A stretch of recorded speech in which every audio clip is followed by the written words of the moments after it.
Hello, it's the People Mentor, and it's lovely to be back here again with the YouTube. And this time I've got the delight of talking to Larisa Muku, see, I just can't get names right. I think in my past life, I must have had a real issue around saying things, and I know my daughters do this as well. So it's hereditary. That's my excuse, and I'm sticking to it. Anyway, Larissa, lovely to have you here. Tell us a little bit about yourself and what you do, and then we'll do some questions to find out a bit more about your insights and what you can share to the leaders and managers and the people, the business owners that are listening in. Beautiful. And thank you for introducing me. You actually did say my last name correctly. So you nailed it. Congratulations. Congratulations. I am Larisa McCooch, CEO of Abundance Academy, and I have a book. Oh, my book. I have author of Stop Procrastinating Your Life Away, Discover the Secrets to More Time, Money, and Freedom. And what I do is I work with high achievers who are looking for more out of life, but feel stuck. They feel like they are either stuck in their business, in their personal life, maybe with their health, or even with some of their relationships. And people I work with are uber successful on many fronts. And that one little thing that keeps them stuck makes them feel like they've got handcuffs that are keeping them trapped. And so we help them unleash their own potential, starting from the inside out, and let them essentially have a life, a business that they want and they love. Isn't that everybody's dream? It is. I mean, it's not a bad dream. It's a good one. That's why we do that. Yeah, but it's so easy to get stuck, isn't it? I think. So Yeah.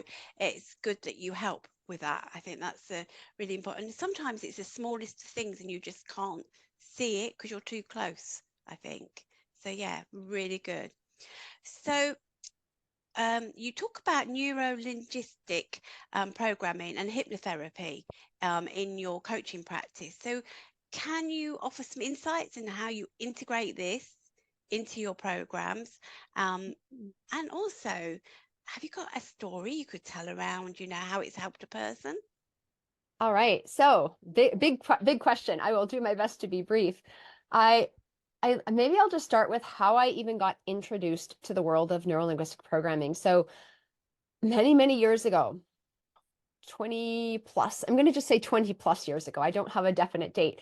I was working in the world of financial services and I understood how money worked, but I did not know how to talk to people. And so it was strongly recommended that I begin listening to audios and motivational things to teach me a few things along the way. So I got access to the cassette tapes. I had Tony Robbins' Personal Power on cassette tape.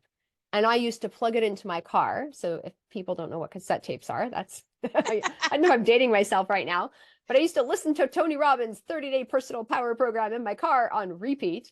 And that was, at the time, I didn't know, but Tony Robbins is, a lot of his foundations are very much so based in neurolinguistic programming. And I always liked it and I thought it was motivating. Cool.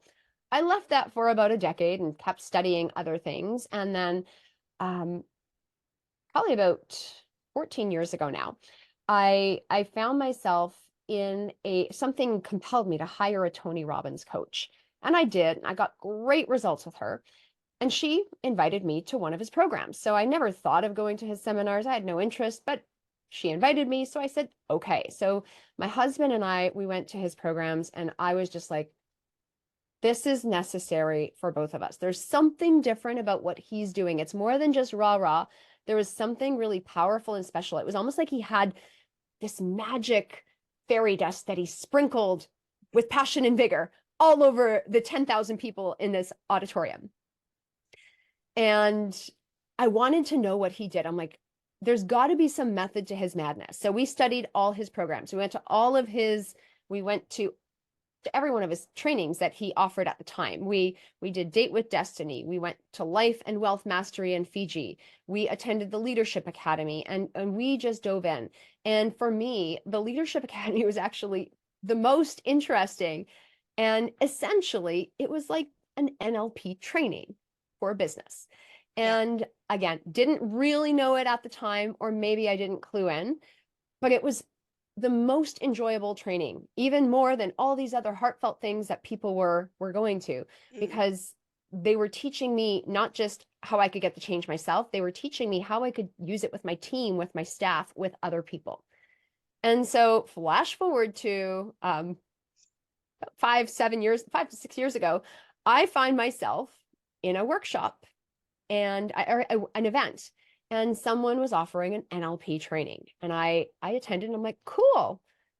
And then I ended up becoming a practitioner, then a master practitioner, then a trainer of neuro-linguistic programming. I got hooked because it was so powerful. It got so deep.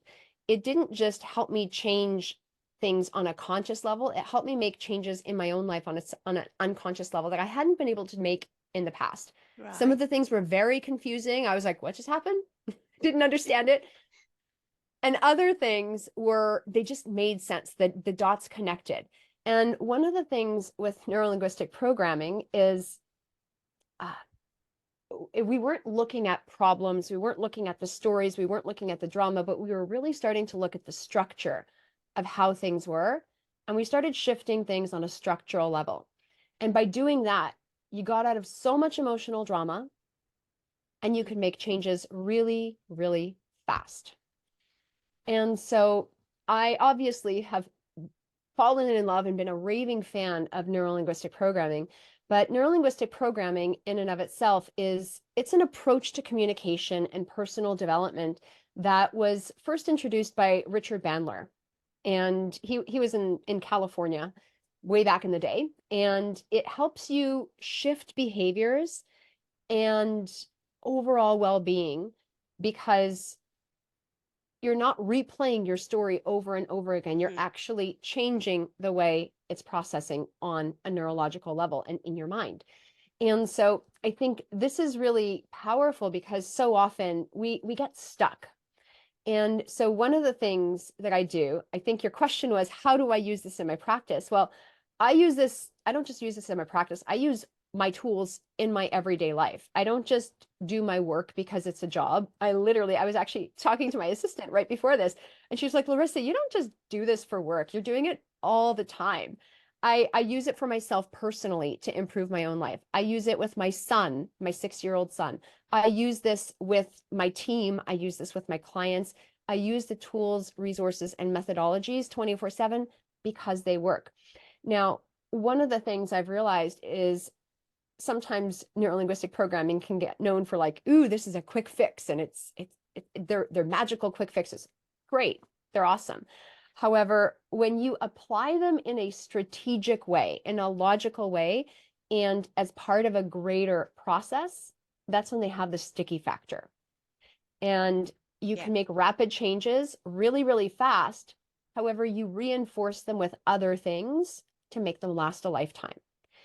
And so I use the tools of neuro-linguistic programming. I have a massive toolbox with my clients, with myself, in group settings, in my personal breakthroughs. I use them to help raise people's awareness of who they are and what they are, and start looking at what their conscious mind is, what their unconscious mind is, and how they're communicating with one another. So I'm going to give you a really simple example. Okay, simple, because I like things simple. So they're doable. I was teaching a workshop this past weekend, and there was a woman that attended. And we were talking about the prime directives of the unconscious mind. So this is like the playbook or the rule book for your unconscious mind. And we covered some of the rules. And one of those rules is the unconscious mind does not process the negative. And so you must focus on what you want, not what you don't want. So whenever you say, don't run down the hallway to your child, what's the kid gonna do? Not run down the hallway. Don't focus on the problems at work. Don't think about that argument. What's gonna happen? They're gonna think about the argument, and they're gonna think about all the problems that are happening, because the unconscious mind it puts earmuffs on for the don't. And it hears what's put right in front of it, and it amplifies it and repeats it and repeats it and repeats it. And so it's really critical that what we say, we actually mean. And one of our participants kept telling us what she didn't want and what she didn't like. And so how did I help her? in this workshop, I literally stopped her and I said, okay, pause. Now, if you don't want this, what do you want instead? And I think just stopping in the moment, catching yourself in the moment is absolutely critical. And also helping her reframe that situation into what she did want was massive, because she didn't just learn the skill intellectually. I made her practice it. And we did it 3, 4, 5, 6 more times that weekend. And today I just heard that she's still very actively working on it, but now she's aware of it. And she's actually been practicing it since that workshop. But instead of focusing on what she doesn't want and wondering why that problem keeps persisting, she's realizing what's coming out of her mouth. And so often, most of us wouldn't say what we're saying if we were actually thinking. Yeah. Yeah. I've had this said to me before, and I'm like, oh, I hadn't even realized that's how it was sounding. So you're right, because we can be very negative in what we say. Mm-hmm. And that just amplifies it, doesn't it? And yeah, I hadn't thought about it like that. So that's really interesting. Well, and sometimes it's not even negative. Sometimes it's just we're saying what we don't want, and we don't intend to be negative, or we don't intend for it to come out that way. It's often not an intention. It's just more of a lack of awareness. Mm, And when you actually understand how you're wired and programmed, and when you raise your awareness and just pay attention, you can start creating some really beautiful results for yourself that you actually desire, that actually align with your heart, with your soul, that benefit you and benefit others. And mm. so often we're so focused on other people that we forget that you need to fuel yourself, you need to source yourself before you can be there for other people. Absolutely. We do tend to concentrate on others more than ourselves. And Mm-hmm. we say such terrible things to ourselves as well, don't we? Yeah. And so it is about changing that narrative, isn't it? Yeah. If we all spoke to ourselves as kindly as we attempt to speak to other people, we would all be happier, and we would actually, in fact, serve other people at such a higher level. And it's Yeah. probably not necessarily a common principle in management and leadership. It, it's a fundamental truth. Yeah. It's not the first thing that's in a leadership book. No, and I think for me, having just finished 8 weeks on positive intelligence training, what came out of that was that empathy to yourself first and foremost, and then empathy to others. And we just do the empathy to others most of the time, don't we? And so I think that supports what you're saying and just goes hand in hand with it, definitely. Absolutely. And I love the depth of I love the depth you go to. I've listened to some of your other podcasts. I think they're beautiful because you don't just look at things on the surface level. You really do go deep and look at the heart of the matter so that you can share that with those in front of you. And and that really starts by looking at things yourself. And I can tell that you've done so much of your own work because it's very well thought out. And I think that's what helps you get even better results with your clients. So it's beautiful. Yeah, I'm very, very, very much about if you're having problems with a team member or you're having problems, you've got to burrow down to find out, you know, what's sitting behind it, because people don't intentionally go out to disrupt, intentionally go out to not do the work. There's something stopping them. And you saying that reminds me of a story when I had a senior lead who had discovered somebody had not been doing the work. They were getting all this posting, they didn't know what to do with it, and they were sticking it in a drawer and hiding it. And he told the manager to go and have a conversation, but to tell them they were going to be disciplined. And my first thought was, no, the thing is to go and be curious to find out why they weren't doing that work, what was stopping them, because it was probably a training need, something that they had never been taught. And so they needed to have that conversation with them. And discipline would come later if they kept doing it and didn't, because it's obviously got to be a two-way conversation. So if you're having problems, it's better to be upfront to your manager and tell them. But a lot of people struggle with that. Mhm. So, yeah, it's definitely about, you know, going into the heart of the matter, as you say. So yeah, that's brilliant. It sounds really interesting. And NLP has been on my to-do list for years. So you never know, this might be the year I finally get there. Yeah. It's a powerful, powerful force. And I think like any modality, there are so many modalities. It's another tool, it's another set of tools. It's not the only tool. However, what I love is it's definitely a great foundational tool because it can integrate and work with and play with so many other things. It's such a vast tool that's used in business, in education, and in therapeutic settings because people are people regardless of where they go. And I think that's what makes it so powerful because you can Yeah, use it by itself and you can use it and integrate it with so many other things and in so many other aspects. no, that makes total sense. And yeah, Mm-hmm. I can see how it all fits together.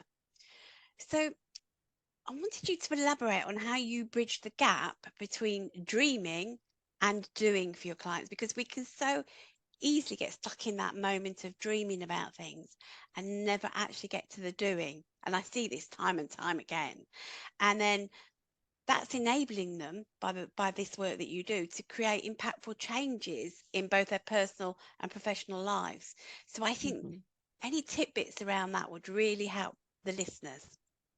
Yeah, beautiful. I think dreaming is something we stop doing or or lose the importance of after a certain age. And if we could all start tapping into more of our childlike curiosity, one of the things I've done is I've literally worked with children for over 27 years alongside most of my work with adults in my professional life. I just think there's something beautiful about children that evoke a curiosity, a sense of joy, a sense of something. They say things without inhibition. We can learn a lot from children because this is how we were at one age, and then at some point you change and then things become unacceptable. And I think if we as adults started dreaming more and more effectively and more Mm, creatively, we could find so much more joy. And I think before you even bridge the gap between dreaming and doing, you've got to actually dream. yeah. You've got to dream. You've got to dream. So if you're not dreaming, start dreaming. A lot of us tend to get in doing mode, especially when we're in work or in business. And that's a very masculine energy. It's a very, very important piece of it because without doing, nothing gets done. However, when you have a dream that's strong, when you have a dream that's beautiful, it amplifies the doing and it makes the doing so much more powerful. Mm, So I would say dream and do. However, if you find yourself stuck on one side or the other, make sure you keep doing both. And we call it align your beliefs with your behaviors. Okay, there's a term called practice where you align your beliefs with behaviors. Because when you have a dream that's beautiful, that's bright, that's shiny, that's magical, that's going to change your world, that's going to change the worlds of your clients, of your team, of those that you work with, of your family, of those you want to leave a legacy for. You're dreaming. You have that dream. yeah. And then you go take this action. But what happens when you take the action? You start going on autopilot, and then you might revisit the dream, but then you keep going on autopilot. You revisit the dream, you keep going on autopilot, and things aren't working out as well as they seemed. You're like, okay, I have this dream and I'm getting really discouraged. Why is that? Well, perhaps because the doing you're doing, you don't actually have the belief system that it's going to work out. You don't have the belief system for your dream. You don't have the belief system in yourself.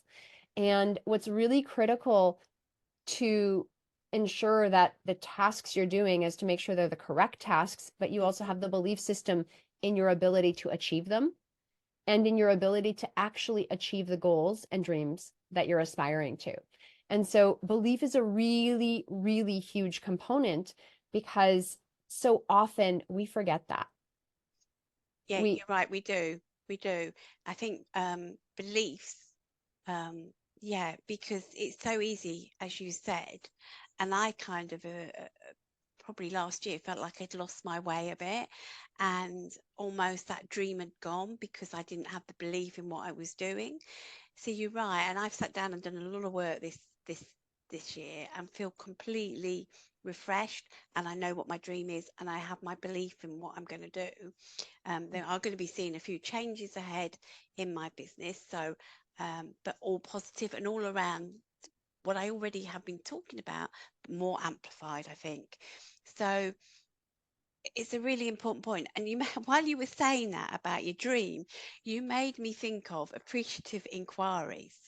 And this is the model where you sit together as a team and you talk about the wildest, the wackiest ideas you've got, and it's completely probably unworkable, but then you bring them back down, slowly come back down to, so if we did this out of that dream, and we don't allow teams to do enough of that, I don't think. And so I think that fits nicely with what you're saying as well, that you give your team that time to dream as well, because my goodness, what might they do for the business that you hadn't thought of? And often their ideas are so much better because they're not you and you've looked at things your way 500,000 times already. We look at things the same way. Until you change the way you look at things, the way you look at things doesn't change. Hmm. All you need is one new insight, one new aha, one new burst of inspiration, and it's just this rainbow of possibilities, and it turns into a beautiful thing, because the project you were stuck on, the solution that you were looking for, it just needs to come from one person. And if you look at some of the Absolutely. greatest companies in the world, they have a component where they ask for feedback or ideas from their staff, and some of the craziest opportunities that they come up with become some of their most profitable ideas. We used to regularly have a thing when I worked corporately where we would say probably twice a year, if you had a magic wand and you could wave it, what would you change here? What would you develop? What would you resolve? And we used to get these ideas, and then a lot of them were really, really good, and we could take them forward. And we would set up mini project teams who wanted to learn and develop and who wanted that opportunity, and they would do that. And it really motivates when you're an employee and you feel you're being listened to, doesn't it? Absolutely. Yeah. So brilliant. With your extensive experience as a master results coach, what are some common challenges you've observed among professionals and entrepreneurs, and how do you assist them in overcoming those challenges? That's another big question, isn't it? Yeah, absolutely. Yeah, I think it comes down to three key things. So the challenges we experience are all very common. Our expressions of them might vary greatly. So I would say lack of clarity, confidence, and conviction. And these are three things that it took me a long time to really boil it down to this, because I kept studying people and watching people and observing, and I kept thinking. And then one day I went to the cottage by myself for a week, and I'm like, okay, what are the common threads? And when you don't have clarity, you don't know where you're going. Absolutely. How can you feel good about things? How can you make decisions? How can you be a constructive part of a team if you don't know where you're going personally and where the company is going? And I think it's the leader's job to cast the vision. When there is a vision, it helps people stay focused. When there isn't, people get scattered. And so having that clarity from a company level, and also having the clarity of what the individual people want, and helping them bridge that gap, helping them bridge their personal dreams and desires with the company's dreams and desires, ensuring they're aligned, is absolutely huge. When it comes to confidence, we talk about, I think confidence is something that can be learned Yeah. and developed. We're not born with confidence, but you build confidence by building competence.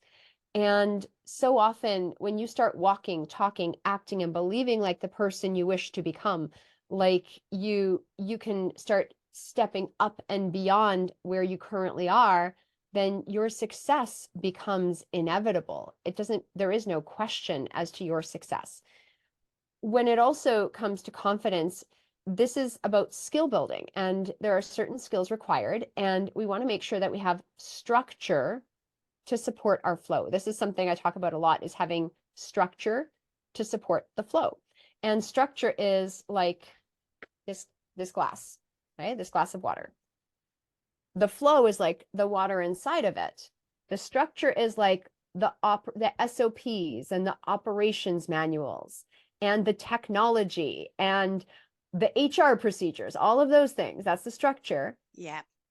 And then the flow is the people, is the creativity, is the passion, is the desire, and the creative ideas. And when you have both and you know where they fit, you can assume your role knowing you're supported. Yeah. Because That's really good. Yeah. we are here. We need to make sure there is some element of support. Otherwise, there's a lack of structure. Yeah, no, I agree. And I think something you said right at the beginning as well about vision.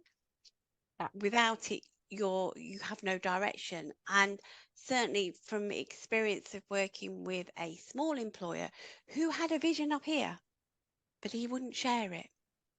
And it was like, you need to tell them, you need to write it down, and it just stayed in his head. And then he Yeah. wondered why they weren't getting to where they needed to be, but it was Mm-hmm. because he'd never actually really empowered them to follow his vision. Yeah, and well, that's what conviction, part 3, conviction. Conviction is having something meaningful, juicy, purposeful, and actually shouting it from the rooftops, knowing what you stand for and sharing it with others.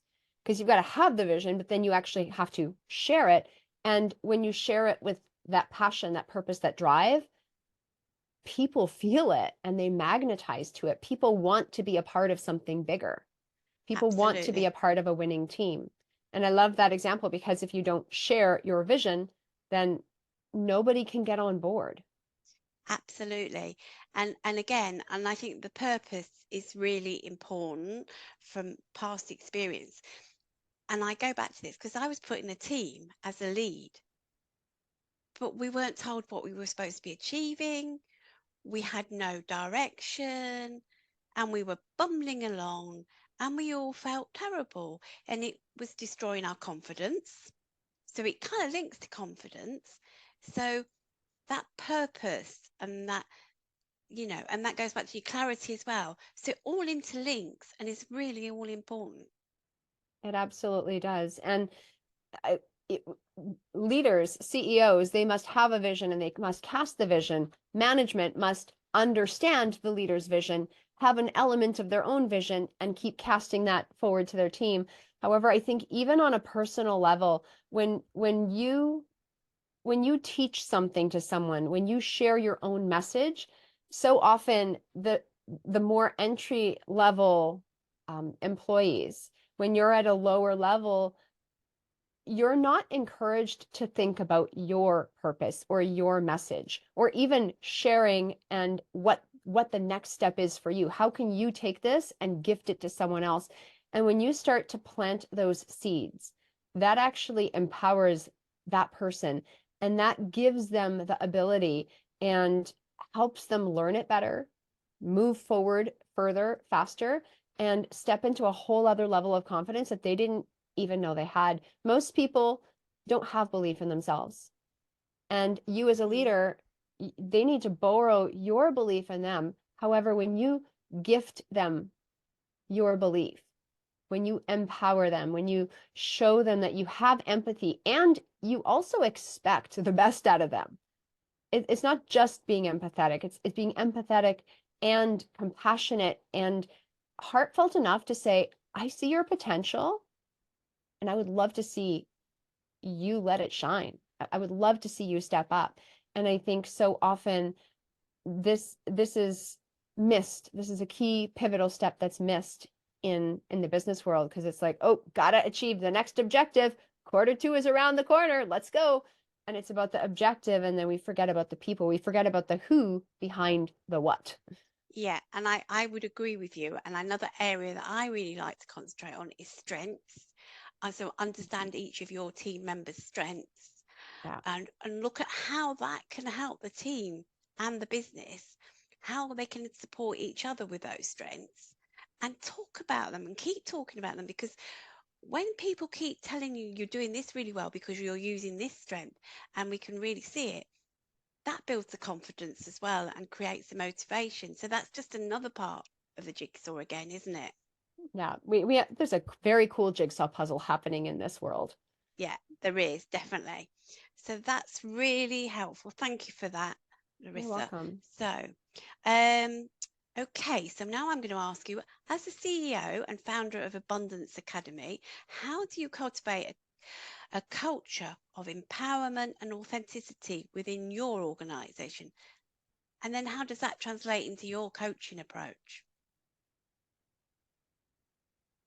One of the things that we focus on is people first. We have a beautiful community of like-minded individuals where people actually know one another. We focus on collaboration over competition. And one aspect that we emphasize in our calls, in our work, is to allow everybody to be heard. We want everyone to have a voice and be able to express that voice. Sometimes people don't want that. They like to hide because hiding is much easier than actually expressing yourself.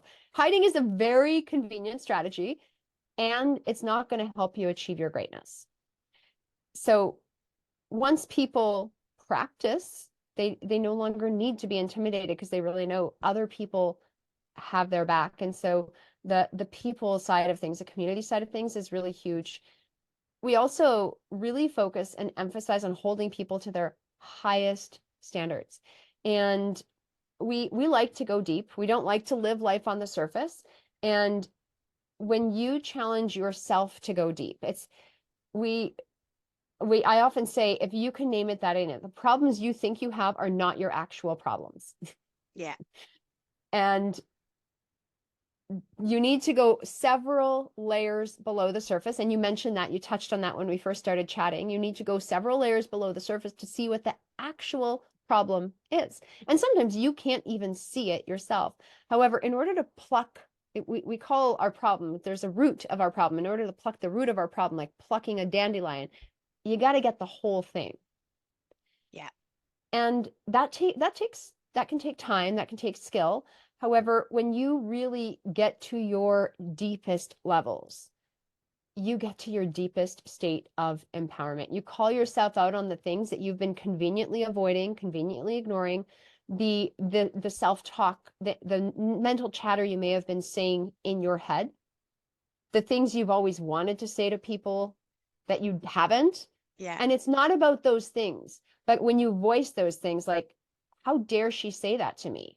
There's something about that that's triggering you. And it might not even be about that person. Maybe it's not what that person said to you, but it no, might be triggering something that happened to you long ago that you haven't actually acknowledged or dealt with. A lot of these things are very personal, and these problems have been with us for years and even decades. And so we go deep, and we really integrate the conscious with that unconscious mind so that you do get to your greatest state of empowerment. And I think when you can do that, you can start admitting things to yourself. Maybe you can admit that you're not in the right position. absolutely. Yeah. So important to do that as well. Perhaps you're working for the wrong company. Maybe you're in the right position, but you're working for the wrong company. Perhaps your values aren't aligned. Mm, Perhaps there just isn't communication, like you mentioned. And maybe you've acknowledged it. Maybe you're just not saying something. Maybe all you need to do is raise your voice and speak up and say, I've recognized that you seem to have a dream, but I don't know what it is. Can you share it with me? Sometimes it's just a matter of speaking up and asking for it and having the courage to be able to do that. But until you actually go deep enough to pay attention to these seemingly simple little things that you don't think matter, but are absolutely crucial, those are the game changers. And we call it having a personal elevation. I wrote an entire personal elevation playbook over the holidays. It just poured out of me because I think we all need to have these moments of elevating ourselves to higher heights. And when we do, Yeah. then there's an integrity, there's a passion, there's a conviction that we can have and be unapologetic about it. There's no need to Absolutely. apologize. Yeah, absolutely. And I can remember on this story that I shared around not having a direction, it took me a little while. I had a co-lead, and it took me a little while, and then I thought we were both chuntering away, both not happy. And then I said to my senior lead, this can't continue. You need to go back to the board and you need to find out what is our actual direction, what's our vision, because without it, we are not going to perform. And it felt a sense of relief. So you're right. And then while he was saying that as well, I was also thinking about one of the things that's always been, and it took me a long time to kind of find it, but I always had this thing about nobody being left out in teams, really, really strong in me. And then I realised it went back to my school days when I was about 12 and I was sent to Coventry for 2 weeks. No idea why. Anybody listening who doesn't know what Coventry is, total silence, nobody talking to you. Most positively the horriblest experience I think I've ever had.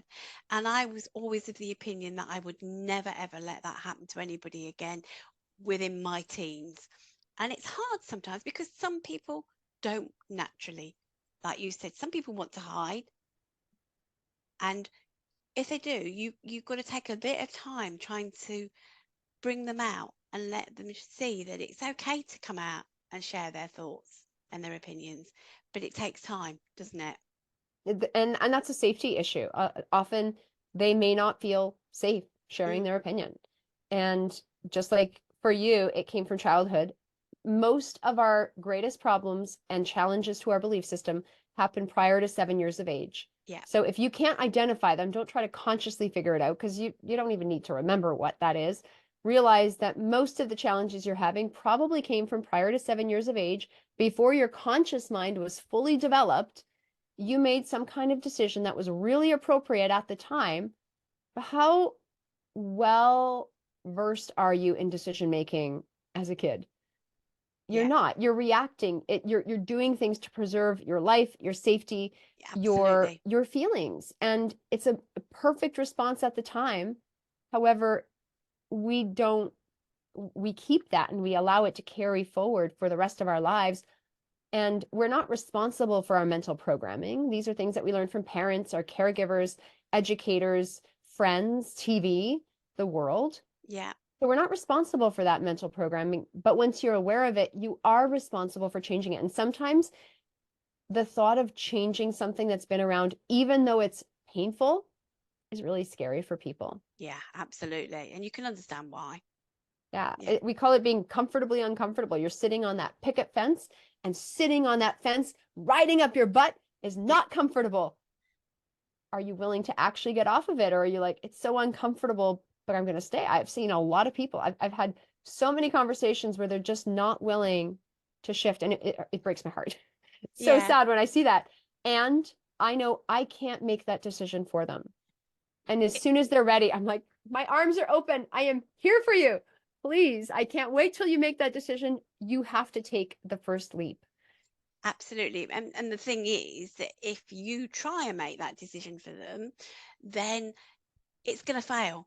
It just won't go anywhere. It'll fizzle out. It's just not worth it's got to come from them, definitely. Like Yeah. anything. Yeah. They don't have to do it all by themselves, but they have No. to take that first step. They have to raise their hand. They have to say, whisper, okay, I'll accept your help. Yeah. They have to say, I'll give it a try. And maybe it won't go all the way, but they'll take that first step. And one of the things, there's a visual I like to do where you have one hand in front of the other and you take the back hand, bring it forward. And that's like taking a step. Then you take the next hand, bring it forward. And it's almost like there's a winding effect. The hand has to moves back, but as soon as you stop, you have to start again and wind up. However, when you start and you just keep going, you don't need to keep winding up. You just keep rolling and rolling and rolling and rolling. And all of a sudden you're moving forward really, really, really, really fast. and you build momentum. However, you can't just start and stop, start and stop, start and stop. You can start slowly. However, building the momentum and keeping the momentum up is absolutely critical because you expend less energy, which is another prime directive of the unconscious mind. It likes to use the principle of least effort. It wants to be effective. It wants to be, you may have thought of it as lazy, but when you're actually being lazy to do less work, when you do fewer things, that you get lean. That's the principle of lean, is taking out everything that takes extra effort and waste. That's And right. that's a prime directive of your unconscious mind. That is what your body is wired to do. It wants to do as little work as possible to preserve your energy for things that are really, truly important. Yeah, So, and the more you take out, the more you give your brain as well the space to think better. yeah. So yeah, absolutely brilliant. Thank you. Mhm. How do you balance the scientific aspects of psychology with intuitive practices in your coaching approach to unlock the full potential of your clients? Yeah, I think there's like science and logic is up here in the conscious mind. That's responsible for about 5% of your results. Intuition, heart, unconscious mind is in every cell of your body, and it's present through and interconnected through neurotransmitter. So this is responsible for 95% of your results. It doesn't matter how smart a plan is. If you're not behind it down here, it ain't going to work. You'll do something to mess it up, and you'll find a really good excuse to have it look like that. You'll be like, oh, it was the Facebook metrics that blotched this marketing campaign. Oh, there just aren't enough sales leads. Oh, the clients don't have enough money, whatever. They're really convenient excuses. They're all excuses. So when your head and heart aren't aligned, then you will find a way to mess things up. Now, I like to do the thinking, do the logic, and look at the options available. And I think there is a real necessity to do your homework, right? Do your due diligence, look at the numbers, look at the data, do a detailed study. However, make the ultimate decision with your heart, with your soul, and your gut. And I think when we really use that intelligence with the gut and do it purposefully instead of just winging it, we can make a better choice because you actually have the information. You might need to sit on it for 24 to 48 hours. You need to learn your own methods, but then make the final call with your heart, soul, and gut because your unconscious mind ingests over 12 million bits of information per second. Your conscious mind processes 138. That's a really big gap.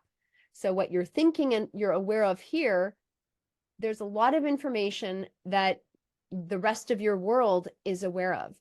And you may not have words or language to put to that. However, you get that gut feeling. Maybe you have a whisper in Mm. your head. Maybe you see signs and you're like, ooh, I saw numbers. I saw this picture. I saw this. And it was a sign of something that I think I should do. So when you start paying attention to these intuitive hits and you're well versed in what they are for you and how to actually read them for you. There's very strategic ways to actually enhance your intuition. We did an entire series with our clients last summer on intuition. It was beautiful because it's not just this woohoo, I'm just intuitive and I'm just vibing things. Yes, and there is method to the madness as well. When you can be strategic with your intuition, it's an amplifier and it just gets a much better result. And so you can confidently make decisions. So I think doing the homework, giving yourself some time to let it settle, and then making that final call using your heart instead of just your head. Yes, sound advice, I think. I think you Yeah. do need to listen to your heart as well. So yeah, great advice. Thank you. Mm-hmm. Um, okay, so can you share some insights into how you navigate the balance between professional success and personal fulfillment, particularly as a business leader and a parent as well? I fill my cup first. Larisa is not happy if she doesn't do movement, meditation, prayer, her own time in the morning. I wake up much earlier than my husband and son because I know that when I'm sourced, I can show up better for my family. I can show up better for my clients. I just feel better and it makes me feel alive. So I'm very selfish. Me first, me first, me first, because I love serving people. I love being there for people. However, I know if I'm depleted, that's not a possibility. I love I love intense bursts of high effort. I don't mind long days. I don't mind doing these things, but I don't do what I do for a paycheck. I do what I do because I love it. And then the paycheck is the bonus. Yeah. Like that, this is, I can't help it. I think I was just thinking about this. Even with my son, I don't just coach clients. I'm not out to coach my son, but if there's a learning opportunity that comes up as we're doing something, I can't keep my mouth shut. It has to come out of me. I can't help but share things that I notice that I think are beautiful and brilliant. And my son's just used to it. My husband doesn't appreciate it as much as my son does. However, so I have to be a little more discerning with that and use my better judgment. But it's just a part of me. The conversations I have with clients and community members are the conversations I have with people in my own world. Sometimes they have a different flavor, but I do what I do as part of my life. I don't do this because, okay, this is just a hat I wear. I have many different hats I wear. However, everything is really blended together. So for me, I would say I put myself first and I do what I love because this isn't just a job for me. This is a way of life. Yeah. And I practice what I teach. I like the fact that you sort of say you fill your cup at the beginning of the day, so you've really topped it up, ready to keep you going. Yeah. And then the other thing about your son and your husband, you crack me up because I have this thing with my daughters, and we talked about digging deep and looking below the surface. And if they're having issues with somebody or something, I will say, okay, so let's look at it from their angle.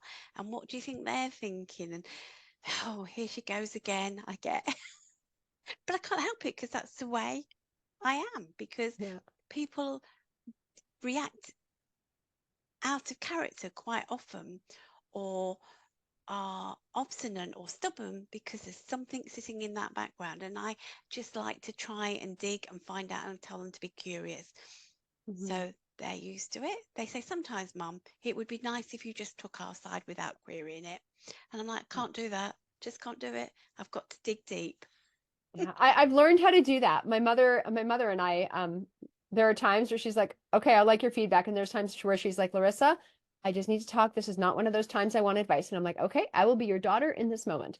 But there's other times where she's very receptive to it. So I think it took a while to be able to do that. And I realized, I think when I first started this work, I just wanted to help everybody and change everybody. And not everyone wants it. And so I spend time with people where I can have conversations that I find meaningful. Most of my colleagues, we talk shop for fun. We don't just talk about the weather and Yeah, flowers. We talk about that a little bit, but we get on to other things that really stimulate us and create change for ourselves and others. yeah. And that's good, isn't it? And I Mm-hmm. must admit, my eldest often turns up and wants to discuss things now, so I know that I'm doing something right. So, yeah. So our last question, and it's all about for individuals or businesses considering significant changes, what key principles or advice would you offer to guide them through the process of transformation and growth based on your proven system and experience? I would say know where you're going and have the clarity, create and maintain systems, have the competence, and constantly reconnect to your driving force with conviction. This is those are three things I keep coming back to. And I'm going to say there's a lot of flexibility within those things. However, when you keep coming back to those three core principles, you have a home base. And the basics are the basics are the basics. Whenever you're trying to make change, realize that once you learn the basic principles of anything, Yeah. you're just going to learn them better. You keep repeating them over and over and over again. I have some clients that have been with me for 3 or 4 years already, and they know most of what's going to come out of my mouth, but why do they keep coming back? I'm not teaching brand new content. What I'm doing is giving fresh perspectives on the basics. We cover the same topics, we do it a little bit differently, and they are not the same people listening to it today as they were last year, as the year before, and as the year before. They learn things on a much deeper level. They integrate it into their lives. So at some points, some of them were like, oh, this is cool. And then, oh, now I'm doing something with it. Ooh, now I'm doing something with it and I actually understand it. And then they're really living it and integrating it. They're sharing it with others. And we learn things at deeper and deeper levels. So the the big thing is the basics are the basics are the basics. Stop running and looking for shining stars. Get clarity, build your confidence, and have your convictions that you share with others. If if anyone is interested, I have a masterclass that I run where it's called the Abundance Activation Masterclass. So it's an opportunity for you to elevate your standards and really step up to your highest heights. And we go into depth on what these concepts of clarity, confidence, and conviction are. And I actually share 9-step roadmap that I use in conjunction with this methodology that they can follow in order to move them from where they are to where they want to be. So we look at topics like overcoming stress and overwhelm, letting go of scarcity mindset, how to stop procrastinating your life away. So things that are very relevant to many of us in the world. So if anyone's interested, it's a free masterclass. It's an hour and a half. We run several each month, and they can go to myabundanceacademy.ca, and there's going to be a pop-up or something on the homepage that will tell them where to go and where they can get registered. So Yeah, and we're going to put this in the YouTube description as well, so it's easy to get there. And it sounds really good, and I think I'll be signing up too because oh, I'm beautiful. intrigued Yeah. to go and see what I can gain out of it. So that's lovely. So it's been absolute pleasure to have you on, Larissa. Um, I could talk to you probably for hours and hours. So it was great to hear your insights. And hopefully, I'll have you back one of these days again. This will be found on YouTube, and I'm also probably going to add it as a podcast as well, because I think it's very much worth it, because I think there's some sound advice there. So thank you for giving me your time today, and my uh, viewers as well. So thank you. Yeah. And thank you so much for having me. It has been an absolute pleasure. This is fun. And I definitely think we could speak for hours and hours and hours. So perhaps we will break it up over the years. Yeah, So exactly. Now we've met and got to know one another a bit more. So that's been brilliant. Thank you. Bye for now. This is the People Mentor signing off, and see you again soon.